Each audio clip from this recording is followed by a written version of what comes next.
Amura, Kasa, I'm sorry, nasasaktan ka dahil sa akin. Lumiliit ka at nauubos dahil sa mga nagagawa kong mali. Sa tuwing nagkakamali ako, lagi kang nandyan para burahin yung mali ko. Nandyan ka para itama ako. Ngunit habang tinatama at pinupura mo ang aking mga pagkakamali, nawawala ang isang bahagi ng iyong sarili at lumiliit sa bawat oras at araw na gagawa ako ng mali. Pamburo, iyon, ngunit hindi ko talaga pinagsisisihan mo. Iniisip kasi ang nasa isip ko. Ginawa ako para sa'yo, ginawa ako para tulungan ka sa tuwing may gagawin kang mali.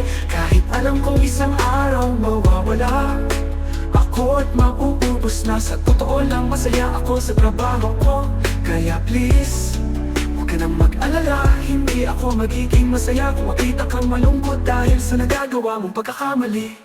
Ang ating mga magulang ay parang pambura at tayo ang lapis, lagi silang nandyan para sa kanilang mga anak. Nililinis ang kanilang mga pagkakamali. Minsan habang nasa proseso sila ng pagtatama sa nagawa nating mali, nasasaktan natin sila at lumiliit ang pagstay nila sa buhay natin. Harang na makukuha, halagaan ng iyong mga magulang. Pakitunguhan sila ng may kabaitan at higit sa lahat, mahalin sila ng may pagtanaw ng utak na loob sa kanila. Pamburo, iyon, ngunit hindi ko talaga pinagsisisihan o iniisip kasi ang nasa isip ko. Ginawa ako para sa'yo, ginawa ako para tulungan ka sa tuwing may gagawin kang mali. Kahit alam kong isang araw mawawala ako at mauubos na. Sa totoo lang masaya ako sa trabaho ko.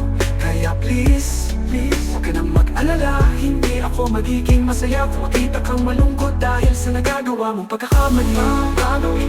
Pambura at tayo ang lapis, lagi silang nandyan para sa kanilang mga anak. Nilinis ang kanilang mga pagkakamali. Minsan habang nasa proseso sila ng pagtatamas at nagawa nating mali, nasasaktan natin sila at lumiliit ang pagstay nila sa buhay natin.